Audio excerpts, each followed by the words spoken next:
small crowd. Just curious, what's kind of your approach after a game like that? I mean, I feel like there are a lot of different ways you could go in the last couple of days. What did you land on? No, I mean, we kind of just kept it business as usual. We got back. We watched the film, talked about a lot of stuff, and then I wanted to see how they would react coming into practice, and we had a great practice yesterday, so kind of business as usual. Anything you took from the film? Oof. I mean, sorry. Probably. Yeah. Anything? No, I new? mean, I do think the guys understand that they're really good guys, and when we struggle, they're all trying to stop us from struggling, and we get very, very. It's not the word selfish is not it. It's just we stop trusting each other as much as we do, and the ball doesn't go in. It doesn't go in. It's like quicksand. Like they're all trying to kind of help each other out, but they're taking bad shots, and it's a snowball effect. And I think they saw that and they realized that, and it's happened, 4 or 5 games. Even some of the early non-conference games, it was like that. So I think them just trying to learn to trust each other a little bit more. And again, this is a group that's only been together for 4 months. So to hit a little bit of, hit the wall a little bit and kind of see what it's all about. I was really happy with the way they bounced back in practice yesterday. And this might fall kind of straight into what you're saying, but in terms of the way you've started a couple games, I mean, is that what you're seeing as the issue in the start? Yeah. Okay. It's put us on our heels, and it's put us on transition defense a lot. It's put us on. It's just, it's rocked us a little bit, to be honest with you, and just trying to figure out who's there. Like Jamir's been phenomenal this year, but I've put a lot on Jamir. Trying to help him a little bit because he's trying to help everybody else, and sometimes that gets him a little bit off tilter. So, the starts have just been, unfortunately, a little tough. You mentioned after the game you put it on yourself, the accountability. Was it just for the preparation of that game, or what kind of built up to that? No, I mean, we had some really good practices going into that game. We shot around the night before. We had a great walk through the day of the game. Anytime you play that bad, it's not the player's fault. It's the coach's fault. Plain and simple. I don't know what I did differently. We didn't do anything differently, but to me, when they go out and play that way, that's not on them. That's on me. So we didn't do anything different. There wasn't any. They weren't not focused. They didn't not have a good walkthrough. It's just they didn't play well, and that's not on them. That's on me. It's always on me. So how tough is that when you go into the next series of games for yourself and your staff, self-evaluating what you guys maybe didn't do that you want to do for the next games? I don't know. It's not like I didn't show up to work and didn't work hard. I mean, I don't look at it that way. I mean, I show up to work and work hard, and we prepare them every day. Sometimes you don't do a good job as a coach, but I'm not going to sit there and look in the mirror and say, woe is me. We came to practice yesterday. We practiced hard, and we'll have these guys ready for tomorrow, just like we've had them ready all season. In a game like that, when you're Bless you. When you're playing like that with the defense, how pleased were with you? You said how tough it is when you're not scoring and you're pressing, but how they rallied and tried to defense. Were you pleased with the effort? There was nothing to be happy or pleased about that game. Nothing. From the first tip to the last, there was nothing to be pleased about. You cannot watch that film and sit there and say, well, as a player and as a coach, you have to come out and compete at a certain level, and I expect them to compete at a certain level. And that's why I put it on me. They did not compete at that level. So that's on me because they did not compete at the level that we need to compete at to win games.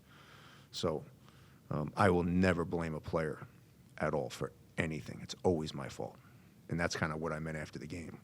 They didn't compete at a high level. I didn't coach at a high level, but it's never their fault. it will never be one of my players' fault. It will always be on me.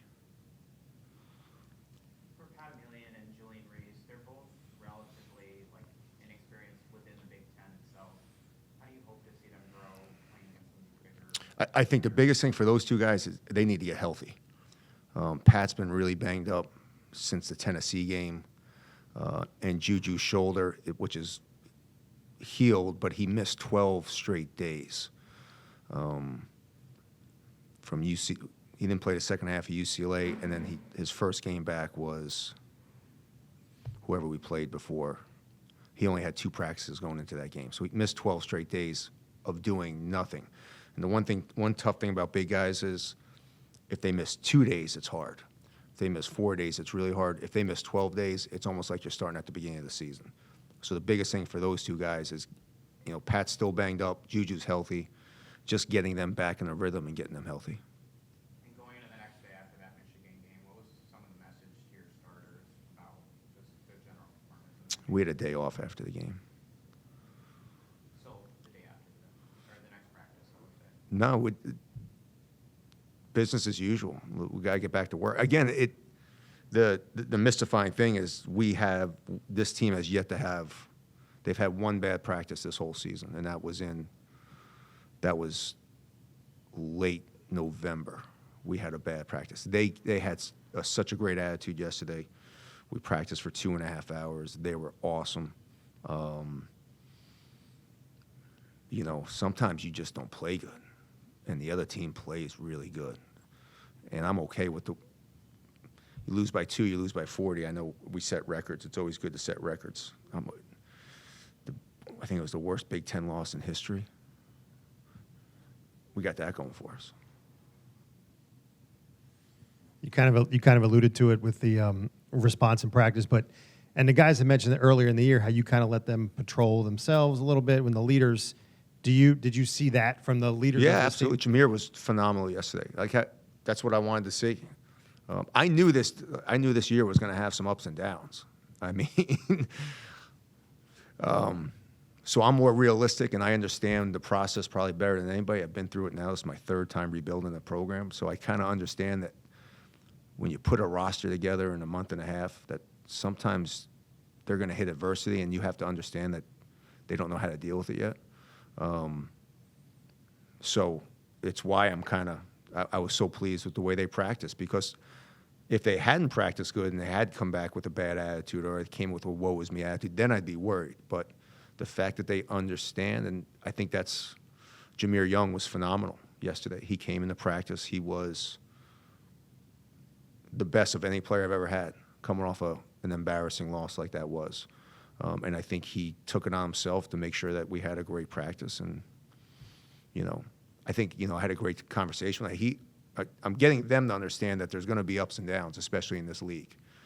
None of these guys have ever gone through this league. None of them have ever gone through a schedule the way we've gone through a schedule. And I'm pretty damn happy with the way and where we are. So losing by 40, the chicken sandwich didn't taste as good afterwards. But if we had lost by 2, it's still an L. So this gives them a chance to kind of look inside and see how they bounce back, and I'm really proud of the way they've bounced back.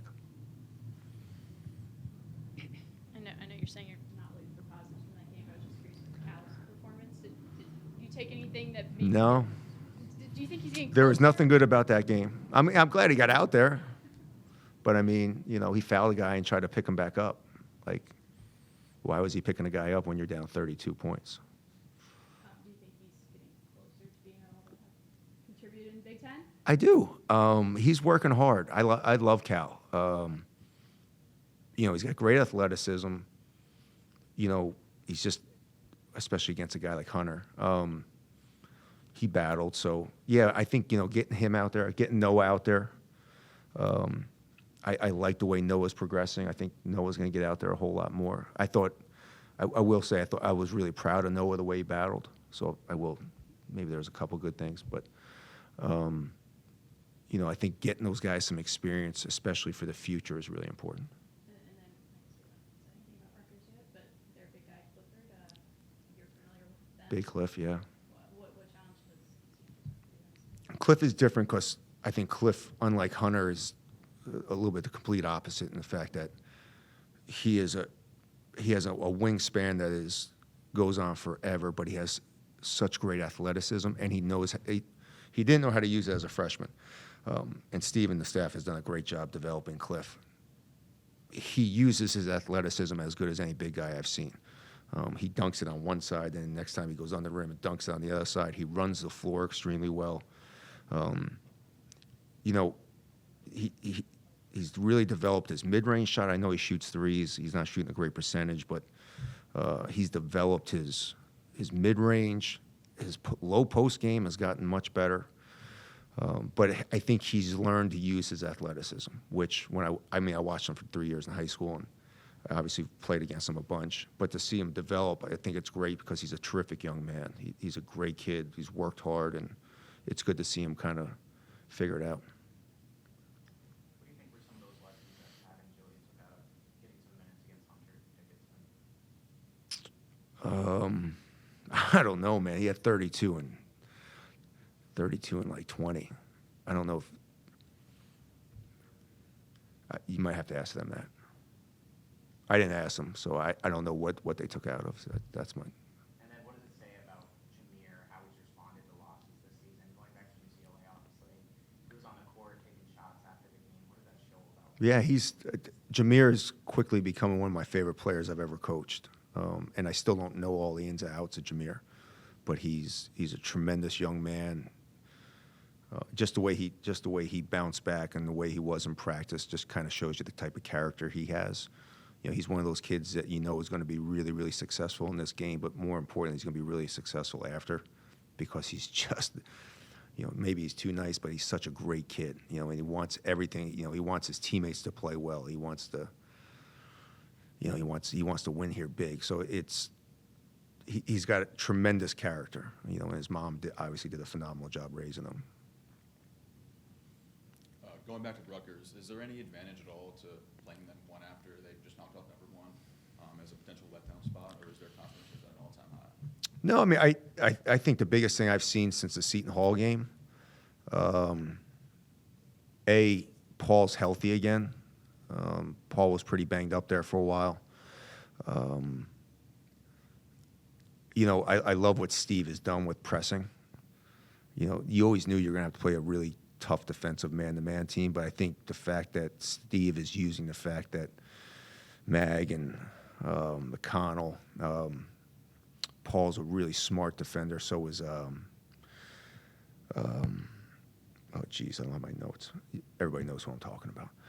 They're just a really well-connected defensive team. As good a defensive team and connected as I probably haven't seen since maybe Coach Pitino's Kentucky days. They know each other, they cover for each other. So I don't think if they were a young group, maybe I would think it would be a letdown. But they're just an old veteran group that's kind of figured each other out and playing really good basketball. And for you getting, all conferences have their tough places to play, obviously, but you're right, getting right into this, going back on the road against a team that knocked off number one. Is this is what you come here for, what you get into Big Ten for? I don't know if it's fun, but it's kind of something you pass along to the player, like this is what you're here for, right? Stuff like games like this. You've never coached in the RAC, have you? I know it's a tough place to play. But just the overall, Oh, and was it Jersey Mike's now? Hobbs, you would get mad at me if I don't call it Jersey Mike's. No, I love it. It's if you're a competitor, you love going into places. It's a very difficult place to play. There's a reason they haven't changed it, and they still have the same seats in there from like 1940. It's a very, I hate to say this, I could never say this before. It's a great fan base. They're very passionate about their sports. And I couldn't say that before. I can say it now. And it's as loud a building as I've ever been in, besides Wichita State. Wichita State, when I played there 15 years ago, was one of the loudest places I've ever been. But Jersey Mike's can really get loud. Thanks, everybody.